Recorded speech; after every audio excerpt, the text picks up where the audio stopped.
Pear. Now, repeat after me. Pear. Pear. Meaning, a pear is a sweet, juicy fruit with a round bottom that tapers to a narrow top. It has smooth, thin skin and soft flesh, often eaten fresh or used in cooking and desserts. In a sentence, she enjoyed a ripe pear as an afternoon snack.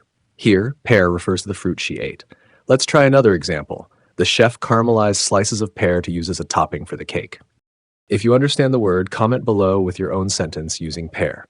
Synonyms. Some related terms for pear are pome, a type of fruit that includes pears and apples. Fruit, a general term for edible plant produced like pears. Antonyms. The opposite of pear would be none, as pear is a specific fruit, it doesn't have a direct opposite. Part of speech.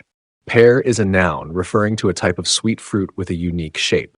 If you found this helpful, make sure to like, share, and subscribe to English Dictionary Infinity. Don't forget to hit the notification bell for more words and pronunciation tips. See you next time.